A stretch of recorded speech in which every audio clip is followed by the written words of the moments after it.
Okay, let's talk about the Students with Disabilities data submission as part of end of year one. Last year, it was its own data collection as end of year four. So there are 5 file types that are required to submit the data for students with disabilities for end of year one. The SWDS, or Students with Disability Status, the MEET, the Plan, the SERV, which is the Services, and the PSTS, which is the Postsecondary Status. This data submitted provides information that's required by the Individuals with Disability Education Act, the Every Student Succeeds Act. It's presented on EdFacts, and there's California legislation that the CDE oversees that's required as well. Other than for accountability and reporting, remember that the students with disabilities are often a high-profile subgroup in other data collections. Think about chronic absenteeism or student suspension rate, and the data submitted as part of end of year four allows the CDE and LEAs to monitor the services being provided for students with disabilities. So let's review the data that's required for students with disability in end of year one. All students and children 0 to 21 who were evaluated for special education, regardless of determination, should be reported. So remember, this is a distinction from Fall 1. Fall 1, only those on active plans, IEPs, ISPs, and IFSPs are reported. For end of year one, any student that was evaluated for special education, regardless of determination, should have their record reported. So those are those students who have eligible and participating status, eligible and not participating status, a not eligible status, or have exited the special education program for any reason. The post-secondary status is required for students with disabilities who completely exited secondary education the 24-25 academic year. They have either graduated, dropped out, or finished transition services. So part of the end of year one activity in regards to reporting data for students with disabilities is making sure that your systems are in alignment. You want to compare the SEDS and the SIS and make sure that every student in the SEDS is reported in the SIS, right? Parents do not always disclose that a student has an IEP. So if you're a SIS data coordinator and you enroll a student, the SSID extract has a column which indicates newly enrolled students that are students with disability. This information can be provided upon enrollment routinely to your SEDS data coordinator.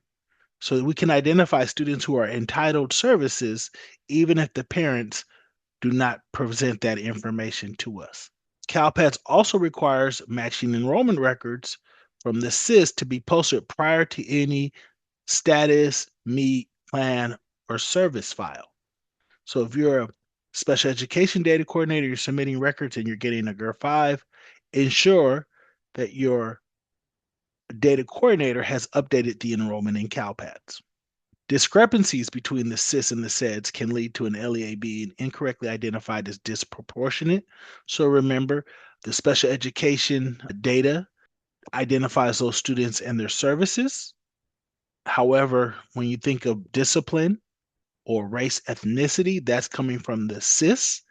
And so you want to make sure those students are correctly identified so that we are not identifying or falsely being identified as a disproportionate school or district.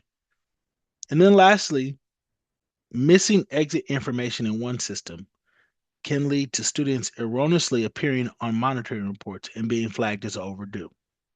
So we want to make sure those students who exit special education have those records amended in the SEDS, or students who exit our school have those exits amended prior to being flagged as overdue.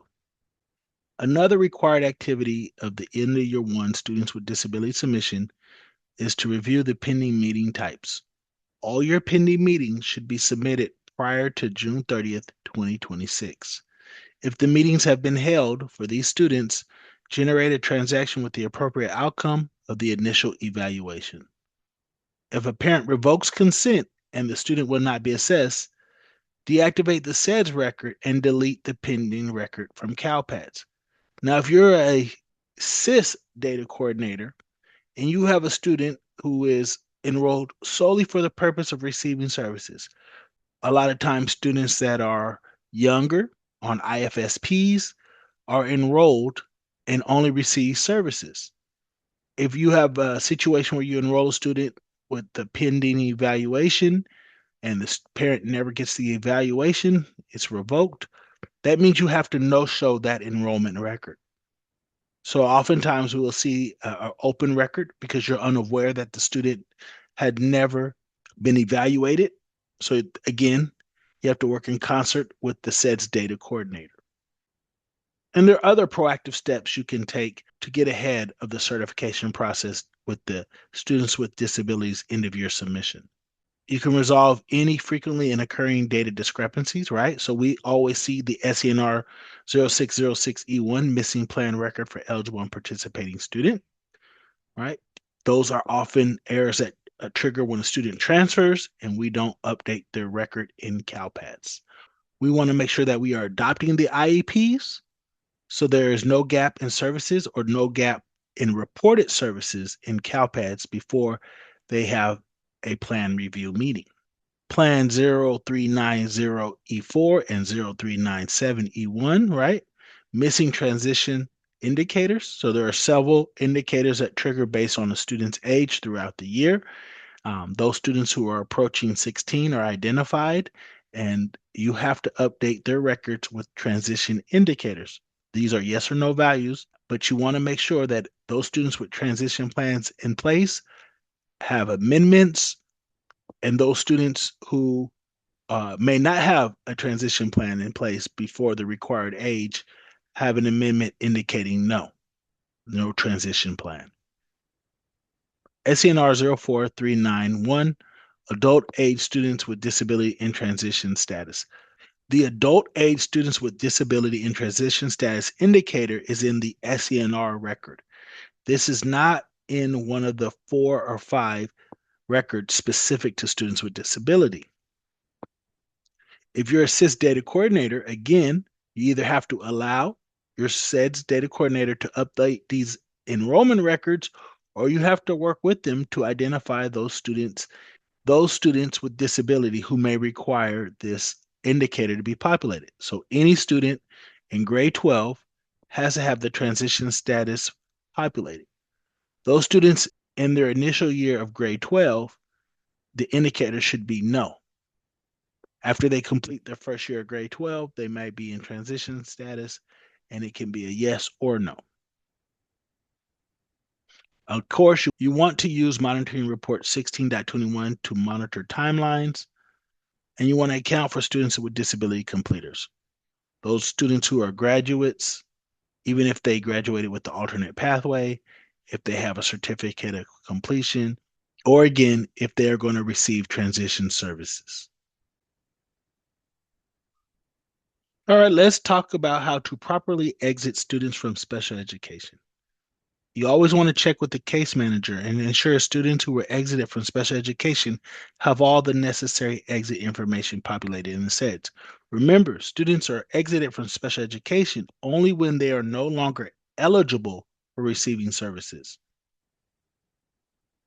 So you want the exit date, the exit reason, and the eligibility status updated in the SEDS. Typically, this would follow a meet record as well. Students who are determined eligible are determined after an evaluation. Run a search in your SEDS for active records that contain an exit date or an exit reason and process the exit if necessary. Okay, let's talk about 12th grade students with disability exits. Graduates are reported with a 100 or 102. Either they are standard high school graduates or they graduate using the alternate pathway for students with disabilities. It is important to note those students who graduate with a high school standard diploma, these 100s, should have their students with disability status record effective the day after their enrollment. This is important to make sure that they are identified as the students with disability who graduated with a standard high school diploma. If the status record is closed prior to or on their graduation day, those students will not be identified as being students with disabilities when they graduate. This is an important subgroup in the cohort reports and the 1-year graduate reports. Now, let's look at those 12th grade students with disability exits in which they can return to receive transition services. Notice that the alternative pathway graduate 102 is still listed. Those students with disabilities who graduate on the alternative pathway can still return and receive transition services. Also, those students who receive a certificate of completion 120, a high school equivalency certificate 320, those that pass a high school proficiency exam 330, those who complete without completing graduation requirements 360, and those who complete grade 12 and are specifically continuing for those transition services, or if they're continuing K through 12 education, E156 would be appropriate. Remember, the transition indicator in the student enrollment files required for all those students in grade 12 that are students with disabilities. So speaking of transition services, let's talk about how to exit those students in transition services. For every year that students in transition services at E230, 125 is appropriate. The completion status code 125 is saying the student is prior special education. So you can populate that over and over and over, right? So if the student's in transition services for 3 years, 2 of those 3 years, it may be appropriate for 125, possibly 3 of those 2 years. If at the end of transition services, the student gets a certificate of completion, the final year of transition service, the student could be at E230, 120, Special Education Certificate of Completion. Regardless of the status initially reported, every year in transition services, exit them with the E230, 125. If they get a Special Education Certificate of Completion, their last status can be a 120 rather than a 125.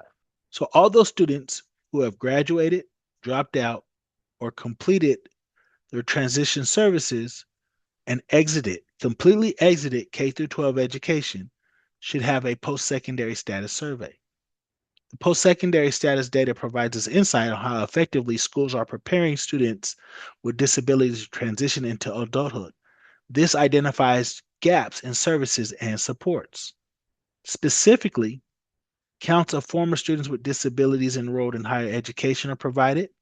Counts of students with disabilities enrolled in higher education or that are competitively employed.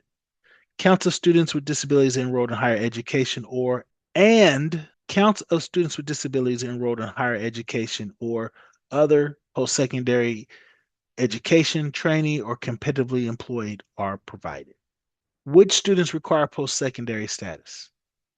So again, it's based on identifying those students who have completely exited post-secondary education.